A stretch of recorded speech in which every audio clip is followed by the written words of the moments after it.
Let's see this example created by my friend Max Lewis on how to exercise the QRadar API. In this particular case, we're going to do it with the X-Force.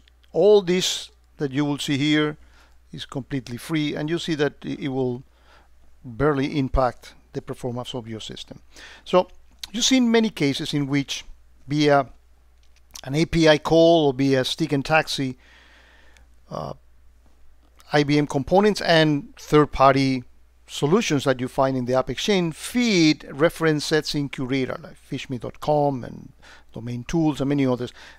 They feed reference sets, and then as part of the package you get some rules that basically they dynamically check when they get let's say a URL, a hash, or whatever is the component that is being put into the reference set.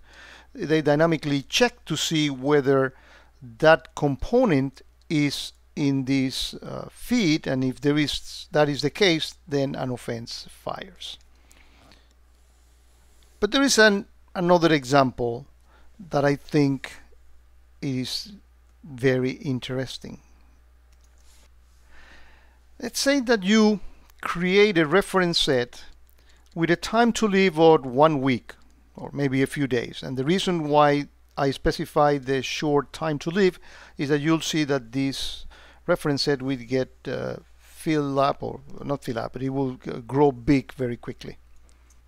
And that's the name of the file hash. And by the way, all the components that I will be showing here, the script and everything that I'll show on the screen, it's going to be available in a folder whose link is in the video description, and the name will be Max Lewis X-Force. So you can find all those components. So let's say that you create that reference set. That's trivial to do, trivial to specify the time to live, and you're going to be modifying some of your rules in order to have an action that when the rule fires is going to be feeding into this reference set, and for this case it's going to be a file hash, but it can be a URL, it can be whatever it is. It's going to be putting every one of the file hashes that it is been collecting over the day.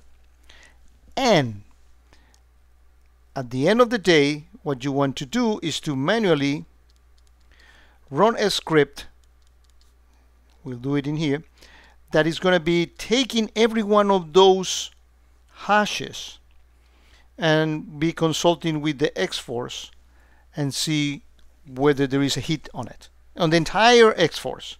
And if there is a hit, show me where those hits are so I can actually go back in QRadar and search for that. Let me start by showing you the reference set. So I go here in the admin tool, go to reference set, and I'm going to look for that file hash. That should be unique enough. Oh, there are actually two. Is this one, file hash API X-Force, and as you see, this reference has been populated in this particular case by the only rule that I had modified or created to do this, and you see that it's been putting every one of the hashes in there.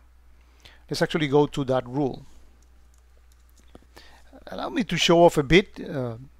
To show this using the use case manager. I really like this particular application, and in it all I did to do is put the rule name Max, because I know I put that name on it, and I find this particular rule, file hash to reference set by Max. And if we see the test conditions of the rule are simply that the event comes from the Windows event in this particular case, and the QID is either process create and image loaded, because these guys do bring file hash information with them, particularly when you install the Sysmon extension.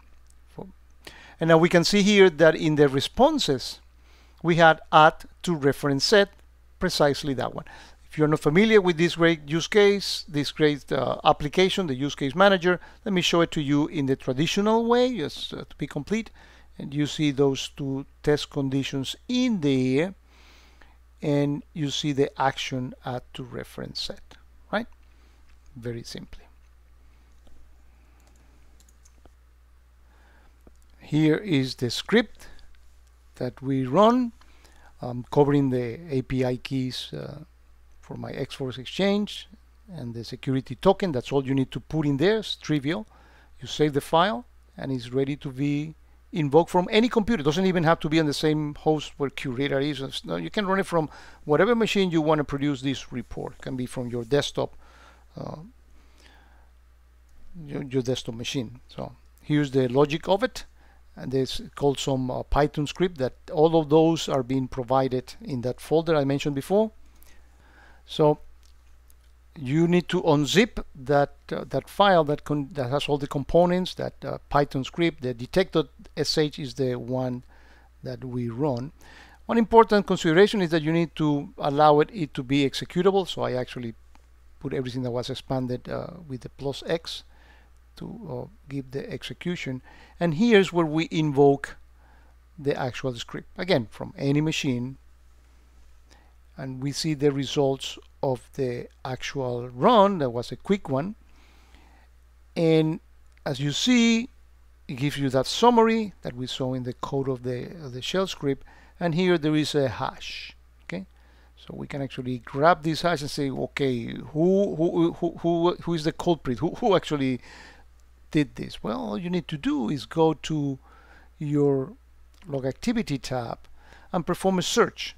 You do add filter, payload contain, you paste the content of that file hash that was a hit, and you get that particular result.